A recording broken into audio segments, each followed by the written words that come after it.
everyone, and welcome back to another episode of Wednesday Knowledge with Willy. In today's episode, we're going to be learning the process of testing, which comes before you even get to embroider on a customer's garment. So without further ado, let's get started.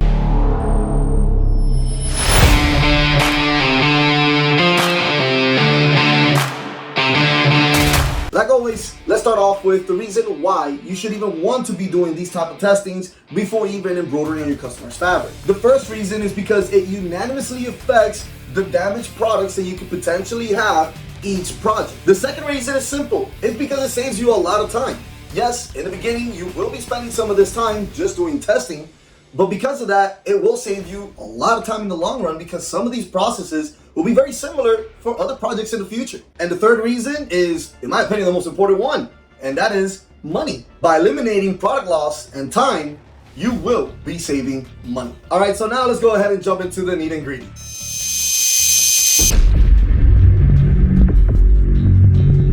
It goes without saying that you should look at the overall design and make sure that it's showing the important details and that you can actually understand the design and it's up to your standards and up to your customer standard. So the first thing that we're going to be testing is our design. And the reason why we start off with the design is because if the design is not good, the machine will only do what the design is telling it to do. So to test for the design, what you want to do is grab 2 sheets of cutaway stabilizers and you want to hoop it with a hoop size corresponding to the size of the design. After you do so, you're going to do the regular steps. You're going to import the design onto your machine and you're going to select the color sequence that your digitizer has sent you.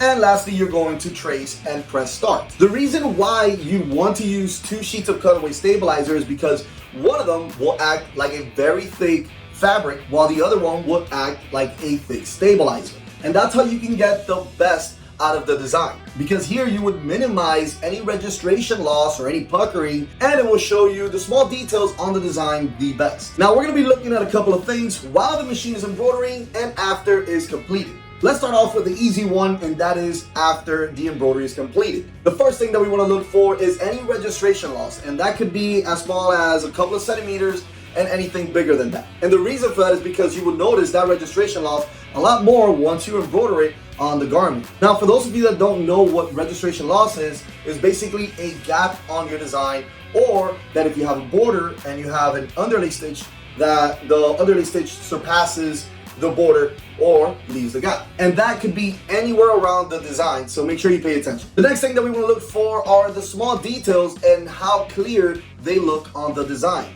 So remember, you are working with threads, not ink. So a lot of small details could get lost in an embroidery design. So just make sure that if there is any important small details that need to be shown on your design, that they are either enlarged a little bit just so it can show off a little more, or the design itself should be adjusted to make these details appear. Now, the last thing that we're going to be looking for are the extras, and you're going to be looking at this while the machine is embroidering the design. So I'll give you some examples of what are extras. Let's start off with the underlay stitch. Now, this depends on each design, but you definitely would want to have some underlay stitch at least in the beginning of your design, because the underlay stitch is what grabs your stabilizer and your fabric and holds it together so that it doesn't shift too much while it's embroidering. It adds another protection on top of the hoop itself. Now, this doesn't mean that every part of your design should have underlay stitches. Sometimes you don't need them. A good example of that would be small letters and small details. You should also look at what type of underlay stitches your design has. For example, there are zigzag underlay stitches, there are also border stitches that go around the design, and then there are center stitches which just go right in the middle. Now, there are a couple other things like the stitch length and the density of your underlay, but for that, I think it'll be best to make another video for you. So if you are interested in that, leave us a comment below. The next extra details that I like to look for are the type of stitches being used for each part of the design. For example, when you're doing a fill stitch, a lot of times you want to have a tatami type stitch. And when you're doing a border stitch out, you would want to use a satin stitch. Now, there are different types of tatami stitches and there are different types of satin stitches. So to not confuse you, let me give you an easy example. For letters and borders in the industry, satin stitches is commonly used. And for fill stitches, tatami stitches are commonly used. And then again, that depends on what your customer wants, so they have the last call. So let's move on to some other extra details that I like to look for, and these fall more in the category of how it feels on the skin and how much time it takes you to actually embroider. So let's start off with the layers of the design. A lot of times I like to look for how many layers that design has. And if they do have multiple layers, I don't want them all to be stacked on top of each other. I would say that the max that I'll have them stacked would probably be 2, maxing out 3 layers. The next thing that I like to look for is the density of each part of the design. For example, when you have very small details, sometimes you don't want to have too much density. Because if you do so, when you look at the back of the embroidery, it's going to have so many stitches that it will lift up the embroidery in the back, and when you put that on, you'll definitely feel that on the skin. The next thing that I look for in density is on the fill stitches. If I don't have enough fill stitches, you can potentially see the fabric color bleeding through that fill stitch, and technically that doesn't look so nice. So maybe adding a little bit more on fill stitches and taking off a little bit from the small details, that is something that I look for in a very good design. And last but not least, I look at how many trims my design has. Depending on the trims and where they are located, you can either save a lot of time or take a very long time on a quick embroidery. I try to minimize as many trims as I possibly can, but then again, I also do not want to spend too much time cleaning up the design if I have too many long stitches that are noticeable. Some customers have told me that they prefer not having any trims at all and they rather just clean it up right after. In my opinion, that can work for some customers that do have that little extra time to clean it up. A lot of those long stitches could be covered during the design once it's completed, so that could work out. But to be in the perfect medium, I do like to have some trims in the design. So just imagine having a lot of trims on just one design. The other reason would mainly be because of your tensions. Yes, your tension does have to do with trims, and I'll give you a good example. If your design has a couple of stitches, then it trims, and there's another couple of stitches, then it trims again, and so on. Your machine is only using a couple of threads, meaning that your threads aren't really going through the tensions to create enough tensions so that it can look nice and neat. So you could potentially have either some tails sticking out, meaning that you will have to go after the embroidery is done, clean up a little bit, or sometimes it might not even be able to trim the thread because it didn't have the tension to be able to cut the thread. And lastly, it can miss and not even catch the bobbin, having the thread pop out, and then you have to rethread it, go back, and so on. So yes, the majority of testing is your design. Now, once you have a design that you are happy with and your customer approves, then you can move on to the next step, which is testing your design on a similar fabric that your customer has ordered. Because yes, your design will act a little different when you're placing it on different types of fabrics. Depending on how flimsy your fabric is and how big that design is, you can definitely see that design change and act a little different. But for this, there are some things that you can do.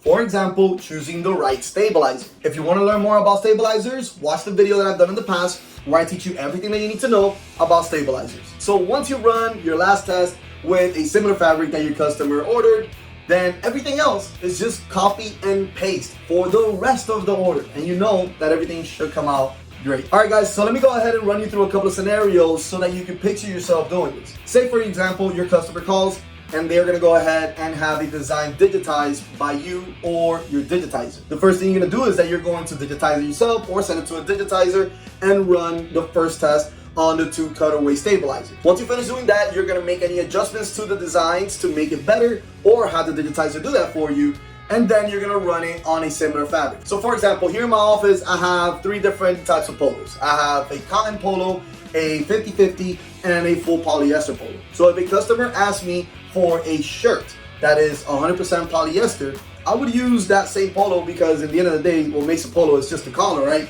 So it is 100% polyester. I would test it on that. And I would use that polo and add a bunch of different designs all around for all the other customers that ask for that type of fabric. You can also purchase similar fabrics from stores like Joann's, Michael's, and Hobby Lobby, or you can also go to Walmart and purchase yourself a couple of different shirts that are different type of materials. Also for hats, you want to purchase yourself some dab caps that are flimsy, and then you want to purchase yourself some structured caps as well, so that you don't test on those expensive caps that your customer either provided for you or that you have to purchase it from them. A lot of times what I like to do, if I have to purchase it myself for the customer, I always ask them if it's okay to purchase an extra one just in case anything goes wrong. Because in the end of the day, we are only human and we could make a mistake.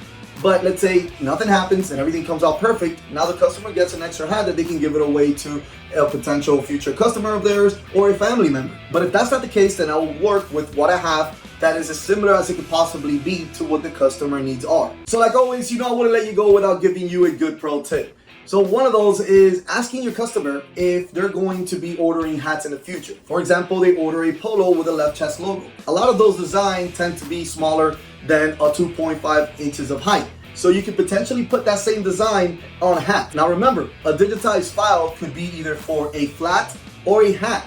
So what I mean by that is asking your customer this question can potentially save you some extra money, including the customer, because now they don't have to pay for another digitized file. So let's say, for example, they do say, well, yes, I might end up doing a couple of hats in the future. Well, great. At that point, you know that you're better off digitizing for a hat, because a design that you digitize for a hat, you can put on a flat. But a design that you digitize for a flat, a lot of times, you cannot put on a hat. All right, guys, I hope this video was helpful and that you learned a lot. Please remember to like and subscribe our videos so that other people will watch it. And don't forget, with PrintDirect US, you have lifetime US technical support and training. And the cool thing about training with us is that you can customize it to your preference. For example, you can either have you and your staff do a FaceTime video call and I train you this way, or you can have me go to your location and train you and your staff. You can also choose your time and date, and you can split them up if you want to. If you want to do a couple of hours one day, then next week you want to do a couple of hours. And guess what? You can even retake the training as many times as you need to. So with PrintDirect US, you always have a helping hand with you at all times. All right, guys, thank you so much for watching this video, and I'll see you guys next Wednesday. Take care.